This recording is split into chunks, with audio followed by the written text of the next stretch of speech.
नमस्कार दोस्तों, मैं विनोद। आप देख रहे हैं मेरा यूट्यूब चैनल पोल्ट्री जोन। दोस्तों, आप सभी किसान भाइयों को पोल्ट्री जोन परिवार की ओर से दिवाली की ढेरों शुभकामनाएं। मैं आशा करता हूं कि आपकी दिवाली बहुत अच्छी रही होगी और हम उम्मीद ये भी करते हैं कि आने वाले समय में आपका जो है बिजनेस और ग्रोथ करे। तो दोस्तों, आज का जो हमारा मुख्य टॉपिक है कि ठंड के दिनों में जीसी कम क्यों बनती है। ठंड के दिनों में जीसी कम बनने का मुख्य कारण ये है, पहले तो हम ये समझें कि गर्मी के दिनों में जीसी ज़्यादा क्यों बनती है, उसी के अनुपात में हम समझेंगे कि ठंड के दिनों में जीसी कम क्यों बनती है। तो दोस्तों देखिए, गर्मी के दिनों में जीसी कम बनने का मुख्य कारण था, आज से हम 5-7 साल पहले चलते हैं, जहाँ पे जब इसी फार्म कम हुआ करते थे और ओपन फार्म में जो प्रोडक्शन किस प्रकार से हुआ करता था उस पर हम बातचीत करेंगे। जैसे कि मान लीजिए इस फार्म में मैं अभी 5,500 बर्ड प्लेस किया हूँ, इसी फार्म है तो, किंतु अगर ये ओपन फार्म होता तो मैं 3,000 या फिर 3,100-3,200 बर्ड प्लेस करता। तो अब स्वाभाविक सी बात है, जहाँ पे मेरा प्रोडक्शन 12-13-14 टन के आसपास आएगा, वहीं पे मेरा प्रोडक्शन अगर मैं ओपन फार्म में होता तो मैं 3,100-3,200 बर्ड का जो 6-6.5 टन प्रोडक्शन होता।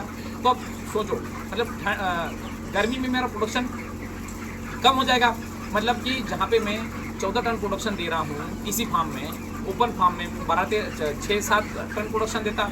अब प्रोडक्शन कम देने से स्वाभाविक सी बात है, जैसे मान लीजिए कि गर्मी के दिनों में हमारे इंडिया में शादी जो है गर्मी के दिनों में ही होती है और शादी पार्टी जिस प्रकार से भी होता हो तो अधिकतर समय जो है गर्मी के समय में मांस मटन का जो है चलन ज़्यादा होता है। और अब तो फिर 12 ही महीने होता है, किंतु शादी स्पेशल जो है हम अगर गर्मी की बात करें तो ठीक है। तो अब क्योंकि प्रोडक्शन जो है हमारा, मतलब कंजप्शन हमारा 14 टन का है, किंतु प्रोडक्शन मेरा 6 टन ही हुआ। तो अब उस 6 टन के प्रोडक्शन कम होने से आपको सभी को पता है कि प्रोडक्शन जिस चीज़ का कम होता है और कंजप्शन अगर कांस्टेंट अगर बना हुआ है तो उसका रेट बढ़ जाता है। तो गर्मी के दिनों में इस प्रकार से ही होता था कि प्रोडक्शन जो है आपका कम होने से चीज़ों का रेट बढ़ जाता था और रेट ज़्यादा होने से आप सभी को पता है, कंपनी अगर प्रॉफिट अगर कमाएगी तो आपको जो है प्रॉफिट ज़्यादा मिलेगा। अब ठंड में अगर हम आ जाते हैं तो ठंड में जहाँ पे मेरा 3,000 बर्ड का जो प्रोडक्शन 6,000 किलो जा रहा था, अब ठंड में मेरा प्रोडक्शन यही कोई 8 टन के आसपास चला जाएगा। तो इस प्रकार से ही मतलब कि मेरा कॉन्स्टेंट जो मतलब कंजप्शन जो है मेरा कॉन्स्टेंट बना हुआ है 8 टन का और प्रोडक्शन मेरा हो गया 9 टन का आसपास का। तो मतलब प्रोडक्शन मेरा ज़्यादा हो गया। जिस चीज़ का प्रोडक्शन ज़्यादा हो जाता है तो स्वाभाविक सी बात है, मार्केट में अवेलेबिलिटी ज़्यादा हो जाती है। मार्केट में अवेलेबिलिटी ज़्यादा अगर हो गई तो उसका रेट कम हो जाता है।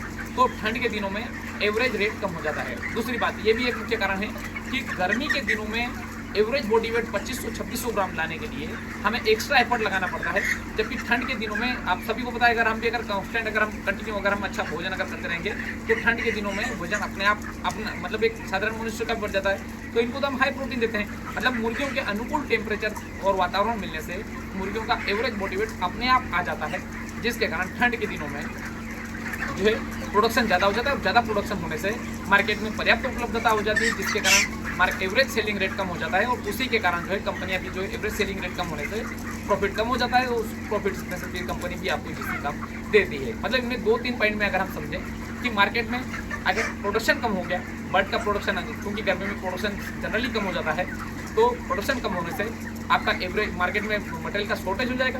प्रोडक्ट का शॉर्टेज अगर हो गया तो उसका एवरेज रेट बढ़ जाता है, मार्केट सेलिंग रेट, और उसके कारण जो है इनका भी रेट बढ़ जाता है और उसका प्रॉफिट हमारा बढ़ जाता है। और चूँकि ठंड के दिनों में जो अपने आप एवरेज बॉडी वेट अच्छा आ जाता है और एवरेज बॉडी वेट अच्छा आने से मार्केट में उपलब्धता अच्छी हो जाती है, जिसके कारण एवरेज सेलिंग रेट गिर जाता है। तो जो है मुर्गियों की जो जीसी मतलब प्रोडक्ट प्रॉफिट कम हो गया तो हमारी जीसी भी कम हो जाती है।